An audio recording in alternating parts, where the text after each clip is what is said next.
I'm Miss Carrie. I'm back with another First Chapter Friday, and I've got a really good one this week. I always have really good ones. I wouldn't pick the bad ones. This one is a pretty new book. It's called Wench. It's by Maxine Kaplan. This is fantasy, young adult. It's set around a tavern where Tanya has been working for pretty much her whole life. She's 17 now. And things get kind of turned upside down when her guardian, and the person who owns the tavern, unexpectedly dies. With anyone who's familiar with her situation, anyone who has a lick of common sense, they would say that Tanya should take over the tavern. She's been doing a really good job, pretty much for the past several years, handling everything herself. But she's a girl, and the law doesn't want to pass it on to her, and she has a run-in with the captain of the Queen's Guards, and it turns into a great big adventure full of magic and traveling down dusty roads, thieves, all sorts of craziness, and an enchanted feather. You'll have to read to find out about that. But here's the first chapter. Part 1, Chapter 1. Tanya was good at many things, but her most useful gift was breaking up bar fights.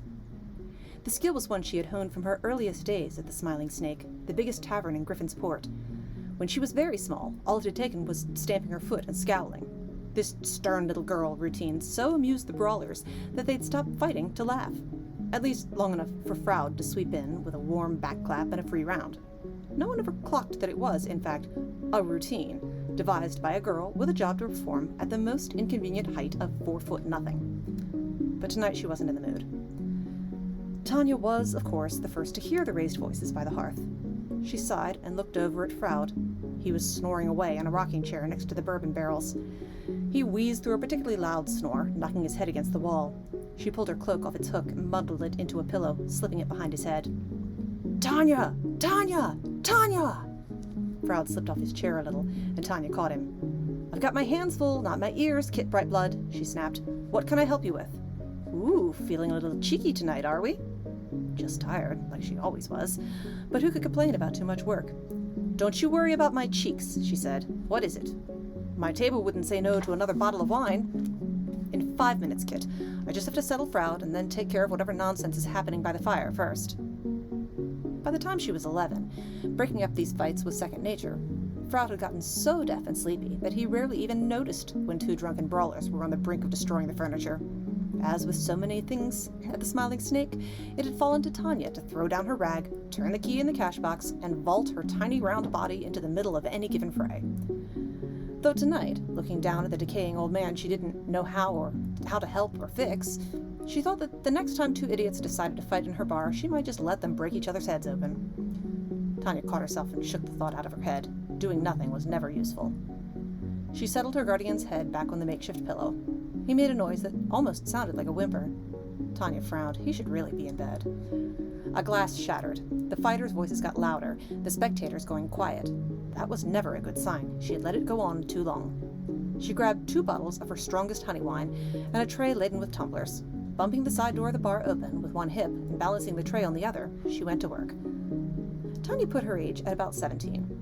She hadn't gotten much taller since she had first arrived at the Snake, but she had gotten ever stronger, and she maintained perfect, constant control over herself and her domain. She was everything a tavern wench should be. It was a typical night at the Snake. A local crew was about to embark on 2 weeks at sea. A young batch of fishermen, several on their first overnight expedition. Tanya mussed the younger boy's hair, made eye contact with the mothers. Good, no one is getting too drunk. And nodded with satisfaction that the blueberry syllabub she had brought over had been properly demolished. She could hear new arrivals coming through the door, a boiling wind in their wake. The boiling wind transformed midair into hail, sending chips of ice skittering across the floor. By now an expert at managing the environmental irritations of the etheric revolution, Tanya neatly skipped out of the way and booted them into the ash pile. No one offered to help her, but Tanya found it easier to do things on her own anyway. She put grabbing a mop on her list, right under putting Froud to bed, serving Kit his wine, and breaking up the fight by the hearth. Something crashed and Tanya sighed. All right, she thought. Let's break up this damn fight. She knew the moment she turned around that it had not been a moment too soon. Gregor Brightblood, the huge and hot-headed older brother of Kit, had 2 men in a headlock. that was neither unusual nor something that Tanya couldn't easily dispatch. The wrinkle here was that the two young men were dressed in the pale blue coats of the Queen's Corps. And more corpsmen, more than Tanya had realized were on the premises, all twinkling with dangerous hardware and even more dangerous legal authority, were surrounding them. Tanya might not have particularly liked Gregor, but it wouldn't do to have him escorted from the snake in chains. She moved. Tanya rapped an elbow with the wine bottle and bounced through the subsequently vacated space. "Now that's a sight I like to see," she said, tidily breaking through Gregor's left-handed headlock with the sharp end of the tray, sending the smaller corpsman plummeting to the floor. One of the strongest specimens the port cities has to offer, in an exhibition with the esteemed soldiers of the Queen's Corps, easily the finest men in load. She put her hand on Gregor's right hand, which was wrapped around a skinny corpsman collarbone, and pried his fingers away. She shoved Gregor in the back with her second wine bottle, pushing him toward his brother.